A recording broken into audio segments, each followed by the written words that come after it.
हाय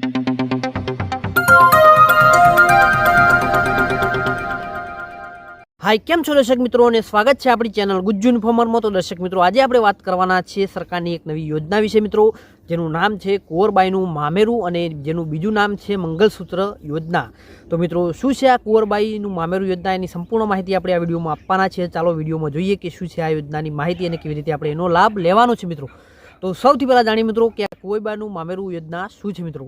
તો કુંવરબાઈનું મામેરું યોજના એ ગુજરાત સરકારના સમાજ કલ્યાણના શાખા હેઠળ જે ચાલતી યોજના છે મિત્રો, જેમાં અનુસૂચિત જાતિ અને જનજાતિની જે કન્યાઓ છે એને લાભ મળવાપાત્ર છે અને જે છોકરીઓના લગ્ન થાય છે અને થયા છે એના પછી જે આ યોજના છે એમાં લાભ તે લઈ શકે છે। અને આ યોજનાનું બીજું નામ મંગલસૂત્ર યોજના પણ છે મિત્રો। તો આ મંગલસૂત્ર યોજનામાં જે અરજદાર છે તેને સરકાર દ્વારા નાણાકીય સહાય પૂરી પાડવામાં આવે છે અને પહેલાં ₹10,000 ચૂકવવામાં આવતા હતા અને હવે એ વધારીને ₹12,000 કરી દેવામાં આવ્યા છે મિત્રો। તો આગળ જાણીએ મિત્રો કે આ કુંવરબાઈનું મામેરું યોજના એનો હેતુ શું છે મિત્રો। તો અનુસૂચિત જાતિ અને જનજાતિની જે ગરીબ વર્ગની કન્યાઓ છે એના લગ્ન થયા પછી તેને નાણાકીય સહાય આપવા માટે આ યોજનાનો શરૂ કરવામાં આવી છે। અને અનુસૂચિત જાતિ અને જનજાતિની જે પુખ્યત વયની જે બે કન્યાઓ હોય એ લગ્ન પ્રસંગે કુંવરબાઈના મામેરાની યોજના હેઠળ તારીખ 1/4/2021 પછી લગ્ન કરનાર કન્યાને સુધારેલા દર મુજબ ₹12,000ની સહાય આપવામાં આવે છે। જ્યારે આ તારીખ છે એના પહેલાં લગ્ન કરેલા હોય તો તેમને જે કન્યાને જે જૂનો દર છે એ પ્રમાણે 10,000ની સહાય ચૂકવવામાં આવે છે મિત્રો। તો આ રીતે એમને જે છે એ દર મળે છે મિત્રો। તો આગળ જાણીએ દર્શક મિત્રો કે કુંવરબાઈનું મામેરું યોજનામાં પાત્રતાના માપદંડ શું છે, એટલે કે શું પાત્રતા જોઈશે મિત્રો। તો જોઈ લઈએ। સૌપ્રથમ અરજી કરનાર ઉમેદવાર ગુજરાત રાજ્યનો કાયમી નિવાસી હોવો જોઈએ અને આ સુવિધા અરજદારને તેમની પુત્રીના લગ્ન સમયે મેળવી શકે છે અને કુટુંબની બે જે પુખ્યત વયની કન્યાઓ છે એ લગ્ન પ્રસંગ સુધી આ યોજના હેઠળ લાભ મળવાપાત્ર છે। અને કન્યાની ઉંમર લગ્ન સમયે 18 વર્ષ અને યુવતીની ઉંમર જે છે મિત્રો 21 વર્ષની હોવી જોઈએ। અને ગ્રામીણ વિસ્તારમાં જે પરિવારની વાર્ષિક આવક ₹1,20,000થી વધુ ન હોવી જોઈએ મિત્રો। અને શહેરી વિસ્તાર છે એમના માટે અરજદારની વાર્ષિક આવક ₹1,50,000 ન હોવી જોઈએ, એનાથી વધારે ના હોવી જોઈએ મિત્રો।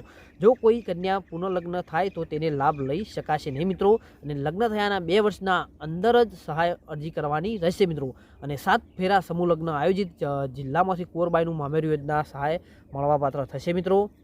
કિસ્સામાં એટલે જે એ કિસ્સામાં કેસ બન્યો હોય તો લગ્ન થયા હોય મિત્રો તો પણ લાભ મળશે મિત્રો।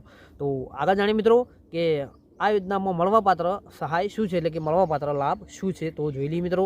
તો કુંવરબાઈનું મામેરું યોજના હેઠળ તારીખ 1/4/2021 પછી લગ્ન કરનાર કન્યાને સુધારા દર મુજબે ₹12,000ની સહાય ચૂકવવામાં આવશે। જ્યારે આ તારીખ પહેલાં લગ્ન કરનાર જે કન્યાઓ છે એને 10,000ની સહાય ચૂકવવામાં આવશે મિત્રો। આગળ જાણીએ મિત્રો તો કુંવરબાઈ મામેરું યોજનામાં આપણે જો અરજી કરવી હોય તો આપણે કયા કયા ડોક્યુમેન્ટની જરૂર પડશે એ પણ જોઈ લઈએ મિત્રો।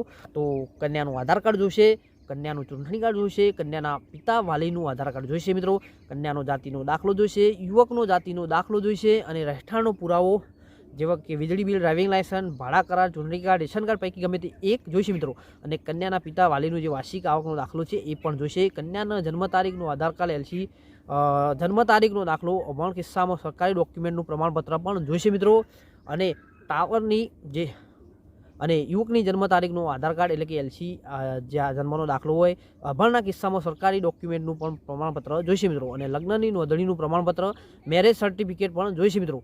અને બેંક પાસબુકની પ્રથમ પાનાની નકલ, રદ કરેલ ચેક, કન્યાના પાછળની પિતાની વાલીનું નામ હોય એ જોઈશે મિત્રો। અને કન્યાના પિતા વાલીનું જે એકરારનામું હોય એ પણ જોઈશે મિત્રો। અને કન્યાના પિતાનું વાલીનું જે બાંહેધરી પત્રક હોય એ પણ જોઈશે મિત્રો। તો આ અને જો પિતા હયાત ન હોય તો મરણનો દાખલો પણ જોઈશે મિત્રો। તો આ બધા ડોક્યુમેન્ટની જરૂર પડશે મિત્રો। આ મહત્વનો મુદ્દો જાણી લે મિત્રો કે કુંવરબાઈનું મામેરું યોજનામાં આપણે અરજી કરવી તો કેવી રીતે કરવાની છે। તો મિત્રો કુંવરબાઈ મામેરું યોજનાની અરજી આપણે ઓનલાઈન કરવાની છે। અને આપણે સૌથી પહેલાં શું કરવાનું છે, જે સમાજ કલ્યાણની વેબસાઇટ છે એને આપણે ખોલી દેવાની છે। અને સૌ પ્રથમ તમારે તેમાં રજિસ્ટર કરવું પડશે અને આઈડી અને પાસવર્ડ તમારા જે ઈમેલ આઈડી છે એમાં મોકલવામાં આવશે મિત્રો। રજિસ્ટર કર્યા પછી તમને આઈડી અને પાસવર્ડ તેમાં લોગિન કરવું પડશે નાખીને। અને ત્યાર પછી તમારે કુંવરબાઈ મામેરાનું યોજના પર ક્લિક કરવાનું રહેશે। ત્યારબાદ તમારે તેમાં બધી વિગતો ભરવાની રહેશે। ત્યારબાદ તમારે ડોક્યુમેન્ટ અપલોડ કરવાના રહેશે અને એકરારનામું ડાઉનલોડ કરીને તેના વિગતો ભરવાની રહેશે અને તમારે તેને અપલોડ કરવાનું રહેશે મિત્રો।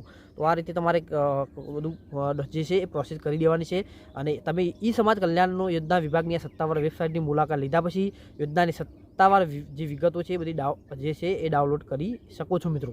તો આ હતી મિત્રો આપણી કુંવરબાઈ મામેરું યોજના એટલે કે મંગળસૂત્ર યોજનાની માહિતી. જો તમને આ માહિતી પસંદ આવી તો વિડીયોને લાઇક કરો, શેર કરો અને આપણી ચેનલ ગુજ્જુ ઇન્ફોર્મને સબસ્ક્રાઇબ કરો, જેથી આવી અવનવી માહિતી તમને આપતા રહીએ અને આપણે તમે યોજનાઓનો લાભ લેતા રહો મિત્રો. તો વિડીયો જોવા માટે તમારો ખૂબ ખૂબ આભાર.